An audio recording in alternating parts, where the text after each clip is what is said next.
برای در سطح بلند پیشواز گرفتن جشن 30 سالگی استقلالیت دولتی جمهوری تاجیکستان در همه جماعت و دهات شهر حصار کارهای آبادانی و سازندگی وسعت تازه پیدا نموده بنیاد و از نوسازی انشاءات تعییناتشان گوناگون با مرام ادامه دارند.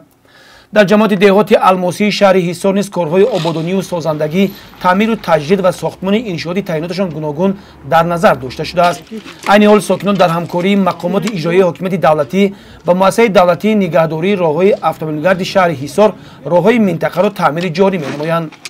باید گفت که در جماعت دهات الماسی شهر حصار زیاده از 50 انشاءات تعییناتشان گوناگون به نقشه گرفته شده تا امروز در یک چند دهه‌های دوردست میدانچه‌های ورزشی، دکان‌های خدمتی و معیشی، بنگاه‌های طبی، سرتراشخانه و کوشان‌های حوض از جانب صاحبکاران وطندوست و آبادکار محلی مورد بهره برداری قرار گرفته است.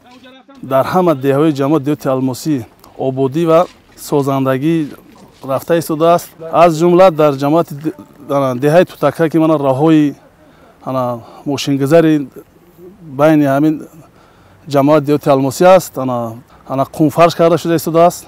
در دهه ما یک مغازه، یک سرتراشخانه، دو تا ایستگاه از جانب صاحبکاران همین دهه ساخته به استفاده سپرده شد. تازگی دهه سر شروع شده است. در خانه خود چون هر یک شهروند تازگی کردند.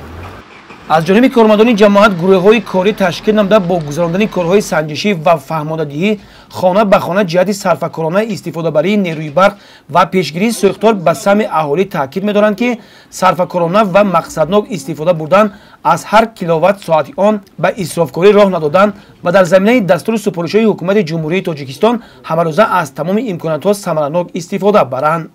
در زمستان‌گذاری و صرفه‌کاری قوای برق یعنی در دهه خود مسائل فهماندهی را گذرانده ایستادیم و مردم شریف دهه‌مان را از این مسائل ها که برای فایده خود همین مردم ما است، برای همین ما هر یک خانه ده گشته در خانه ها یعنی که مردم فهمانده داده ایستادیم که این البته هم به فایده خود همین مردم ما است.